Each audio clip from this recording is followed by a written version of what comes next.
mari kita bekerja karena Allah. Kita melaksanakan tugas karena Allah. Insya Allah semuanya jadi amal soleh.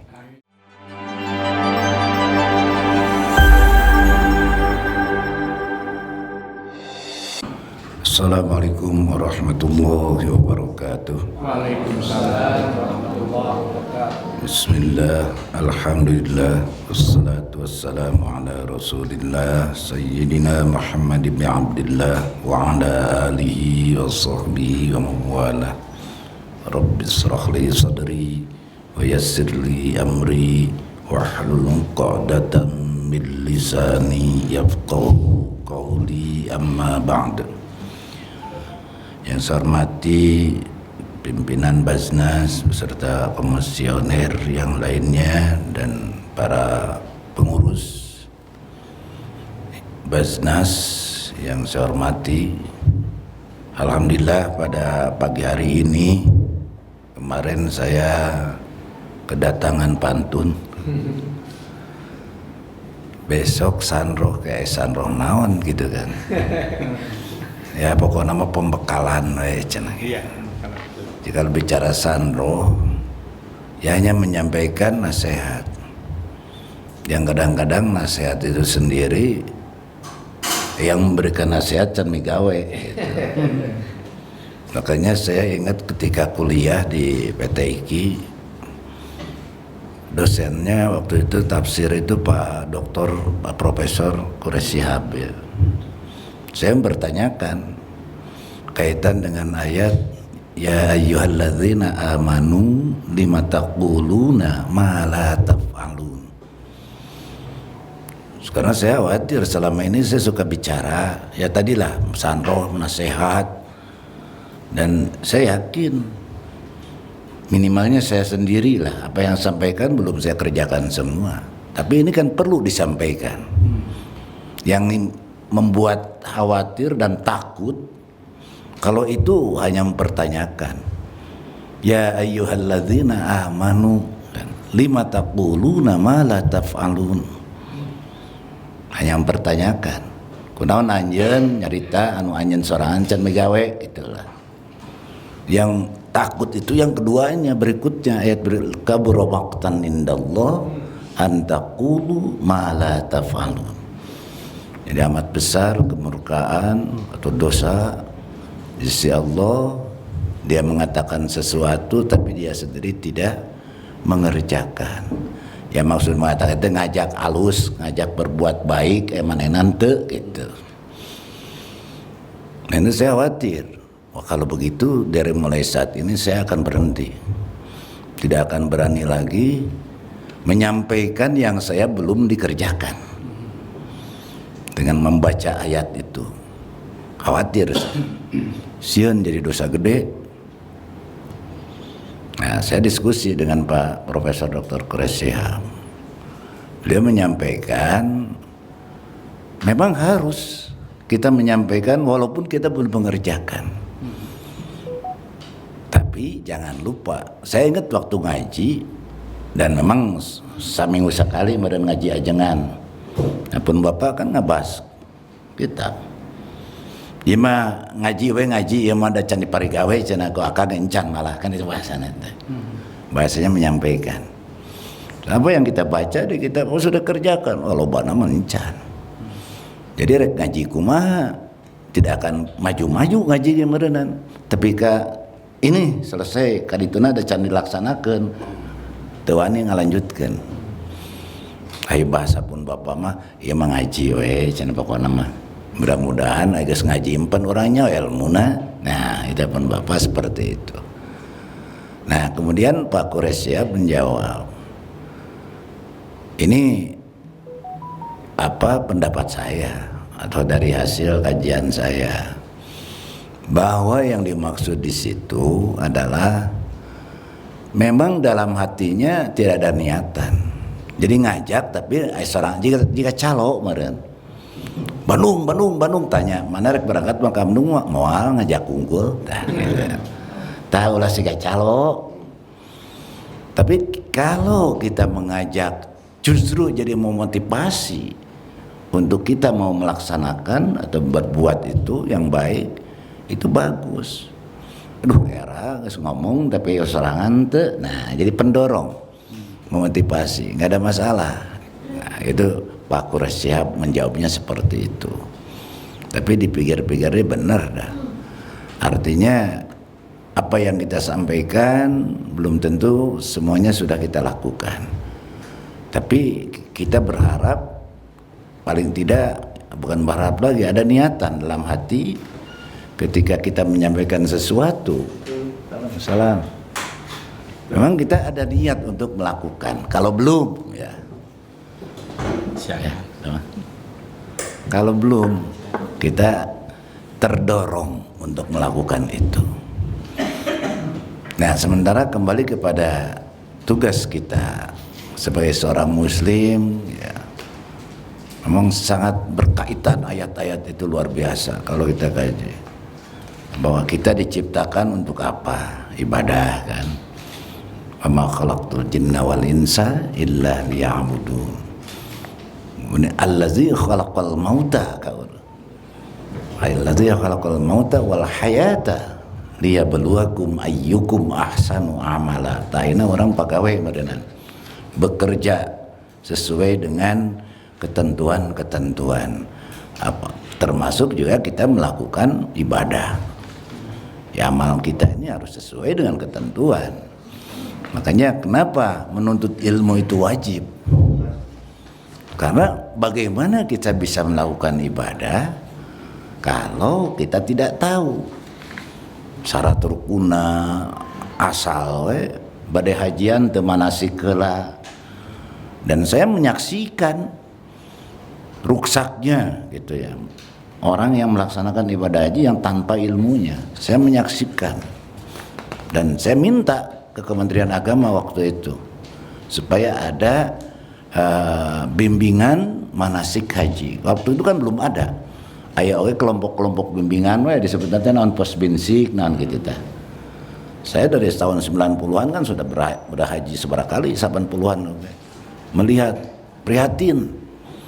Tawafna teh bener gitu. Jadi marukana teh 7 kurilingan penting mah gitu. Kumaha nu sahna tawaf? Enggak tahu. Tetap pernah ngaji manasik. Termasuk hal-hal yang lainnya. Nah ini, dan akhirnya direspon. Usulan itu direspon, bahkan jadi kewajiban untuk dilaksanakan oleh Kementerian Agama ya, secara teknis KUA kecamatan, dan ada juga pembinaan tingkat kabupaten. Itu usulan dan disampaikan hasil temuan-temuan di lapangan ketika melaksanakan ibadah haji. Jadi apapun yang kita lakukan, tidak mungkin kita bisa benar ya. Karena ibadah itu bukan main-main, sanes heureuy ibadah itu. Ada ketentuan-ketentuan yang harus dilaksanakan, yang harus diikuti supaya ibadah kita itu nggak sia-sia. Fa kullu man bi ghairi ilmin ya'malu a'maluhu mardudatun la tuqbalu. Ya, orang beramal bi ghairi ilmin, tanpa ilmu, otomatis semua amalnya ditolak, tidak diterima karena tidak sesuai. Ya, ada aturan-aturan yang harus kita ikuti. Nah, insya Allah kalau kita misalnya melakukan atau melaksanakan ibadah dengan ilmunya, walaupun ini juga belum jaminan Allah menerima ibadah kita. Oh, ada benar syarat rukunnya diikuti pasti diterima, belum tentu. Yang tahu ya apa? Karena ada syarat lain. Allah menerima amal kita itu kalau apa yang kita lakukan disarangan ku keikhlasan. Di tanpa ikhlas percuma. Apalagi teu jeung ilmuna. Saya ikhlas ya salat tapi teu wudu heula atuh sawe salatna.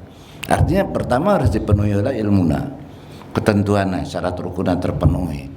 Kemudian kita beribadah itu harus dengan dibarengi keikhlasan. Dan yang tahu ikhlas dan tidak itu hanya kita dengan Allah. Tidak bisa Oh saya mah cenah. Nah ini juga timbul suudon kadang-kadang. Eta migawe eta teh pupujieun teh mah. Nah, menjadi suudon itu. Yang tahu hati siapa? Kita dan Allah. Tapi kadang-kadang orang ya jadi suudon, menduga-duga nah, dia melakukan itu karena ini, karena itu dan sebagainya. Itu yang salah juga. Kita sendiri belum tentu benar kan begitu. Nah oleh karena itu tentunya kita ini sebagai pegawai yang melaksanakan tadi tugas luar biasa. Dan itu memang semua yang kita lakukan itu harus dipertanggungjawabkan. Ini yang paling berat ini. Apa yang kita lakukan harus dipertanggungjawabkan. Saya ingat ketika jadi pegawai kan dibayar sabaraha gaji. Sanu. Tugas Anda apa? Ini dilaksanakan tuh. Hari ini harus mengerjakan 5 poin katakanlah. Dilaksanakan teh 5. Lamun ternyata ngan bisa 2 atau 3 berarti hutang kan gitu. Hari gaji anger dibayarnya anger sakitu. Sementara tugas kita tidak sepenuhnya itu termasuk korupsi waktu begitu. Tidak melaksanakan tugas sementara kita dibayar gawe sakitu. Nah ketika kerja itu ada ketentuan. Ini tugas Anda. Laksanakan itu. Dan saya mengapresiasi apa yang sampaikan oleh Ketua Basnas tadi. Ini para amil ini tidak mengenal lelah. Apapun tugas, walaupun mungkin tidak ada dalam, bukan tidak ada. Itu yang seperti insidentil tadi ya. Itu kan tidak ada dalam jadwal. Yang jadwal ini melaksanakan ini saja tiba-tiba harus keluar kota, tiba-tiba harus menang. Itu kan nilai plusnya. Nah, mudah-mudahan kekurangan gawe orang teh kaimbas ku eta gitu. Kakiparatan. Lamun dianggap ada kekurangan. Itu tugas yang di luar itu kan. Bahkan bisa lebih besar mungkin pekerjaan kita itu. Memberikan manfaat kepada orang lain. Kekurangan kita dalam melaksanakan tugas, mudah-mudahan tadi kaki paratan, sekuk pekerjaan yang memang tidak ada dalam agenda. Walaupun kemungkinan itu sudah ada, namun tadi disampaikan Pak Bupati kalau ada hal-hal ini cepat, gitu kan, yang bersifatnya membantu musibah misalnya. Tapi kan itu tidak pasti kapan terjadi. Nah ketika terjadi kita harus sigap turun ke lapangan. Dan tentunya memakan waktu, kemudian juga ya capek dan sebagainya lah. Nah ini mudah-mudahan ini jadi amal soleh semuanya. Nah oleh karena itu tentunya kaitan dengan masalah kita ya, sebagai ya seorang muslim yang jelas antara kita dengan Allah punya kewajiban, kemudian ya ibadah tadi ya. Kemudian kita diciptakan gitu kan. Untuk apa? Berkompetisi dalam amal. Mana nuluy pangalusna ayyukum ahsanu amala. Anu berlomba-lomba dina kebaikan. Dan ini memang dalam pelaksanaannya ya tidak mudah tentunya. Atau lain kan bae. Jadi kieu sok aturan misalnya pekerjaan dikerjakan oleh orang lain, geus pegawai ya kumanehna damang we, kuduna merasa rugi. Urang kuduna kitu teh, apalagi berkaitan dengan tugas fungsi kita. Ketika ada yang mengerjakan, mestinya kita merasa iri lah gitu ya. Duh, ku batur, mestinya ini saya ini. Bahkan kalau di pekerjaan orang, kenapa saya tidak sempat membantu kan gitu.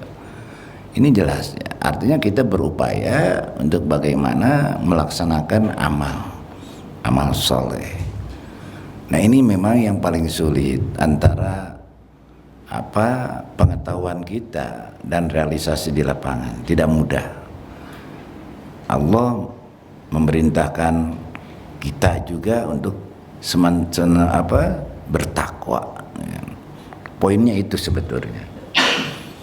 Jadi diciptakan beribadah, kemudian berlomba-lomba kebaikan untuk derajat takwa ini. Ya ayyuhallazina amanu taqullah haqqa tuqatih. Nah ini yang paling beratnya. Ya kita kadang-kadang suatu waktu benar-benar ibadah teh. Hiji waktu kenalah nu kieu mah. Ya. Jadi ente hak kotu-koti takwa nanti. Setengah can 100%. Hiji waktu orang berusaha untuk tidak melakukan. Karena memang tidak ada peluang. Ini yang paling bahaya malah. Ketika ada peluang, wah berani melanggar. Nah ini yang berarti can benar takwana. Dan itu tidak mudah. Jadi selama ini baru derajat level kita itu hanya takwa yang bisa ya kita lakukan.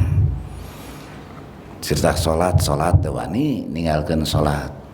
Hanya sebatas itu. Ada ini nggak boleh. Kita hindari. Tapi ketika situasinya, kenapa nggak apa-apa lah sekian. Itu kan bahasa. Itu ijtihad sorangan. Ijtihad sorangan. Cuna naon jelas itu salah. Nah seperti itu artinya belum 100%. Mestinya seperti kita sedang berpuasa. Paingan atuh derajat nage takwa panu puasa. Ujung-ujungna jaminanana la'allakum tattaqun. Coba kita lagi puasa. Berani nggak makan padahal nggak ada orang. Nggak berani. Lapar nakur, luar biasa, hausnya luar biasa, nggak berani. Ketika kita mulai puasa dari subuh, ya kalau belum maghrib nggak berani. Bari nggak ada orang. Nah itu kalau kita terapkan dalam kehidupan sehari-hari setelah kita melaksanakan puasa, insya Allah dalam situasi kondisi apapun, ada orang tidak ada orang, tidak berani melakukan pelanggaran. Nah ini makanya puasa itu juga riyadhatun nafsi, kemudian juga melatih kita untuk disiplin, melatih kita untuk tidak melakukan pelanggaran, ya melanggar syariah itu. Nah ini memang tidak mudah, tapi yang penting kita berusaha sebagai seorang muslim, apa yang harus kita lakukan, apa yang bisa kita lakukan. Jadi ada yang harus dilakukan ini, kemudian apakah yang harus dilakukan itu bisa? Belum tentu. Jadi harus dan bisa, karena Allah juga tidak memaksa kita di luar kemampuan. Ini harus begini, tidak bisa ya kondisinya. Nah di situ kan berarti rukhsah. Tidak, kita wajib puasa karena sakit, karena pergian tidak bisa. Di situ kan bisa tidak puasa seperti itu. Jadi intinya bahwa syariat Islam ini tidak ada yang memberatkan. Jadi kalau ada orang yang merasa berat dengan aturan hukum agama, berarti dia belum paham. Jelas ayat-ayat Al-Qur'an juga. Toha ma anzalna 'alaikal Qur'ana litashqa. Jadi itu bismillah kan ulah diwasol di katoha ulah bisa lepat paham. Bismillahirrahmanirrahim mitoha gitu, diwasol. Jadi lawan diwasol tong langsung gitu. Jadi Bismillahirrahmanirrahim. Nah, lawan diwasolnya toha itu. Mitoha, jika sana teh gitu akhirnya teh. Toset wakopkeun we lah, namanya toha gitu. Malah aya budak menta ka kolot, Pak, ieu nya cenah teh nyaho da teh can ngarti. Keur salat teu meunang ngomong pan. Di luar bacaan salat. Budak pan teu ngarti, bingung bapana. Tah nih kayaknya beres maca Fatihah, maca surah Qaf gitu. Tapi dengan ayat kahijina unggul teh bacaan teh. Bismillahirrahmanirrahim. Budak Qaf, menang euy cenah gitu. Tapi akhirnya bener teh nu kitu eta. Lamun maksudna lain maca Quran mere isyarat ka budak bisa batal. Tak emot almarhum almukarram Kyai Haji Kohoya ramana Kang Tun ya. Kade cenah. Tak sok bingung teh sieun salahnya satena teh bener gitu teh. Lamun imam salah maca gitu. salah bacaan diingatkan orang teh ada orang apal tanu dibacana teh ade tapi hati-hati sarama teh jadi bisa batal cenah lamun maksudna ngabejaan hungkul batal emut tadi betak teu wani we ngabejaan teh bacaan anu salah maca surah anu ya salah gitu kan macana bahkan udah ditalar otomatis bacaan bukan surah-surah anu biasa lah anu umum anu biasa 7 siji 2 3 ta imam keur taraweh urang teh di tukang ngeunana apal salah teh atau ngarandeg gitu teh aya ngabejaan teh aya khawatir eta teh hemut al mukarram kade cenah aduh jadi sieun jadi batal pan salat teh maksud mun aya niat ngabejaan jadi batal. Nah, ini yang harus hati-hati juga gitu. Antap nah teh we ngaca teh gitu kan. Ya teh mah teh diucapkeun. Ngan teu jadi ngabejaanana meureunnan. Da itu salah teh salah we. Nah saya ingat itu gitu kan. Nah, ini juga perlu dikaji lagi gitu kan, perlu dikaji teh kembalikan niat orang akhirnya mah gitu, niat orang. Kalau memang niatnya seperti itu ya bisa batal. Ini yang dikhawatirkan kan itu. Nah kembali lagi kepada luar biasa. Jadi ketika saya membaca ayat-ayat Al-Quran, kita resapi gitu kan, benar. Aya nama aya nyebutkeun ya Al-Quran deh buatan Muhammad gitulah. Qaul Muhammad itu berarti buatan Muhammad. Panji gumilang deh, panji gumilang. Qaul Muhammad dan qala Allah salah. Qala Muhammad layan qala Allah Ta'ala. Jelas sepakat ya. Kalamullah. Tapi lafzullah gitu kan. Al-Quran itu. Sok coba baca Al-Quran, kaji. Terus resapi. Mainnya Kanjeng Rasul itu tidak pernah sekolah, tidak pernah belajar gitu. Terus tinggali Al-Quran. Apa yang ada dalam Al-Quran itu bagaimana Kanjeng Rasul tahu sekian ribu tahun sebelum beliau ada, menjelaskan bagaimana ya riwayat atau sejarah menurut Rasul itu pada Nabi Adam dan seterusnya. Dibuktikan kok ahli sejarah ayat semua dan terbukti. Kan aneh. Tidak pernah belajar sejarah kan yang Rasul. Ini kan jelas kalamullah.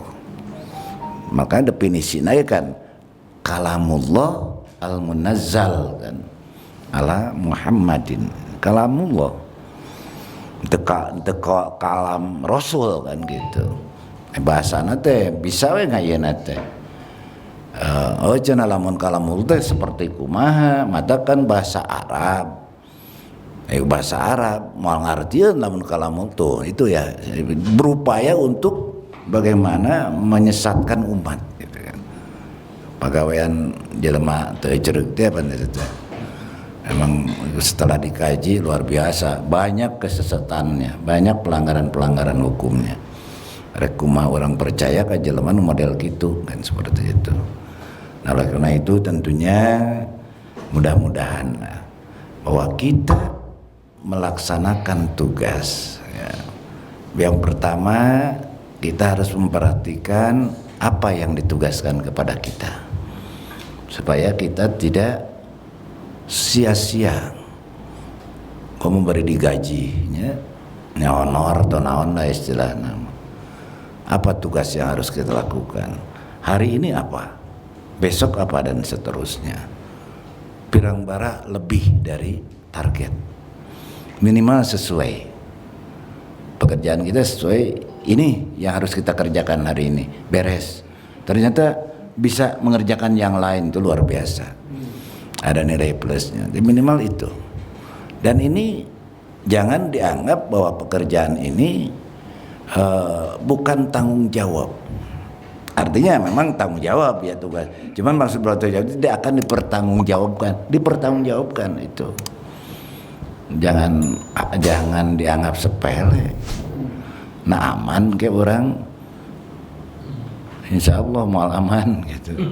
lamun teu bener mah insyaallah malaman narima duit sakitu jang gawe 100 poin ayangan 80 poin tah nu 10 na disab eta.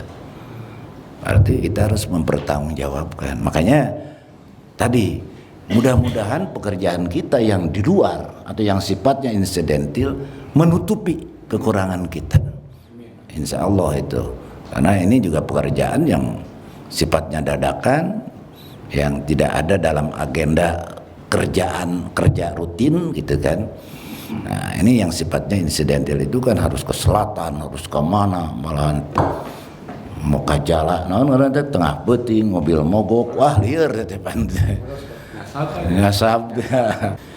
Sekira itu karena tadi juga disampaikan bahwa waktu dibatasi sampai jam 9. Poinnya mari kita bekerja karena Allah. Kita melaksanakan tugas karena Allah. Insya Allah semuanya jadi amal soleh. Sekira itu yang saya sampaikan. Terima kasih atas perhatiannya. Allahumma muwaffiq ila aqwamit thoriq. Assalamualaikum warahmatullahi wabarakatuh. Waalaikumsalam. Terima kasih Al Mukarram selaku